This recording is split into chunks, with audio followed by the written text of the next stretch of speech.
Le mail n'est sûrement pas un bon outil dans la plupart des communications internes à l'entreprise. On devrait, de manière naturelle, se souvenir que la meilleure communication dans l'entreprise, c'est celle qui se fait entre collègues face à face. On dirait aujourd'hui en présentiel. Le mail est en fait un canal de communication très pauvre.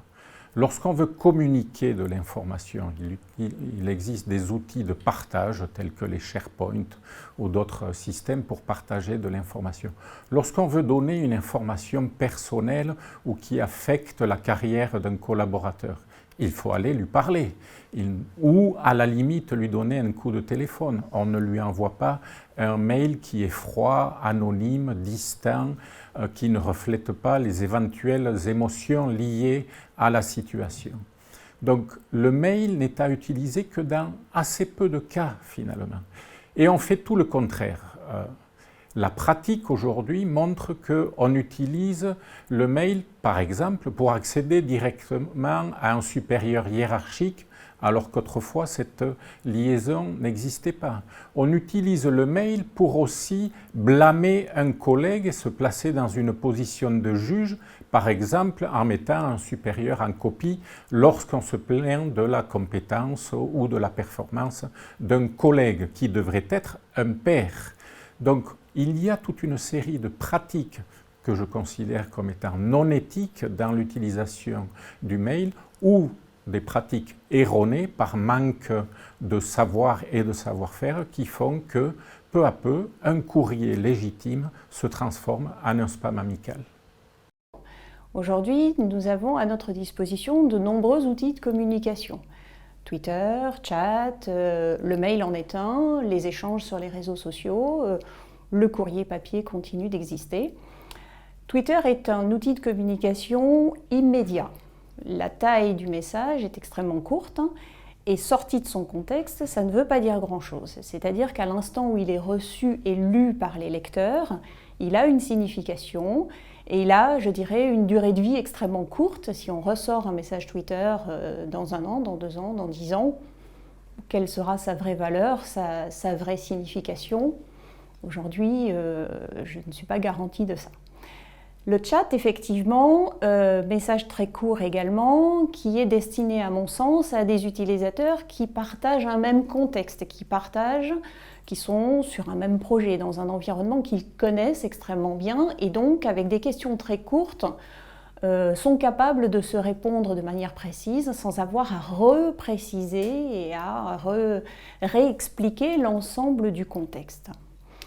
Ensuite, les réseaux sociaux, eux, sont destinés au partage. Ce que je mettrais comme mot-clé pour l'utilisation des réseaux sociaux, c'est le mot partage.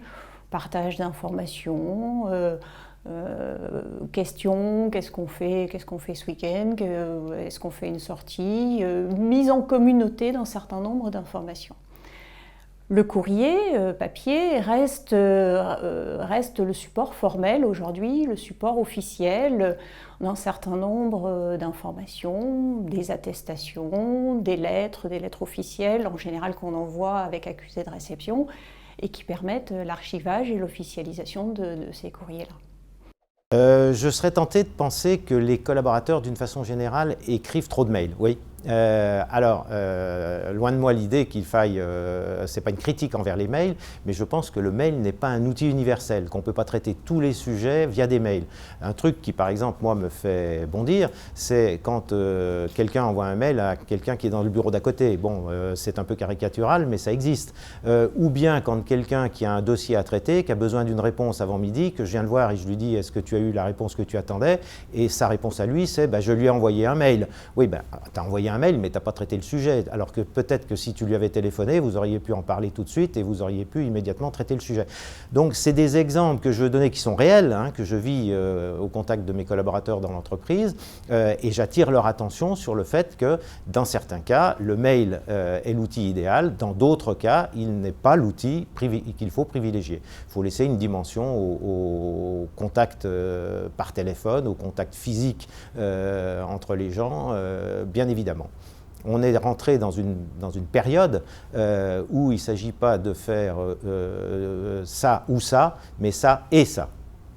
Ah, pour moi, non, le mail ne va pas disparaître. Bien sûr, il existe des outils collaboratifs et on peut se demander dans quelle mesure les outils collaboratifs vont substituer au mail ou pas. Mais je reprends ce que j'ai dit il y a une seconde. On n'est pas du tout dans le ou, on est dans le et. Dans certains cas, le mail garde son utilité. Là où il y a danger, c'est quand on l'utilise pour ce qu'il ne sert pas à faire. Mais par contre, en déduire qu'il va disparaître, je pense que c'est aller trop loin. Par contre, il y a des cas où, en effet, les outils collaboratifs auront beaucoup plus d'efficacité et essayer de faire du collaboratif uniquement à partir du mail est une erreur, tout comme penser que le mail disparaîtra alors que c'est un outil de communication fantastique me semble pas être une perspective qu'il faut avoir en tête. Les 4 inconvénients que je trouve aujourd'hui à l'email sont la gestion des tâches, le stockage de documents, le fait comment dire, la pérennité des messages, parce qu'on doit venir rechercher quelque chose si on a besoin encore de cette information. Et le dernier point, c'est le point instantané qui est perdu par les emails.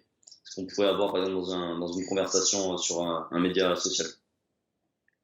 Et c'est les 4 points qui tentent que les softwares, les nouveaux softwares qui tendent à remplacer le mail essayent de combler. Par du stockage de documents, du suivi de tâches, du dépôt d'informations direct et des chats plus instantanés, on va dire.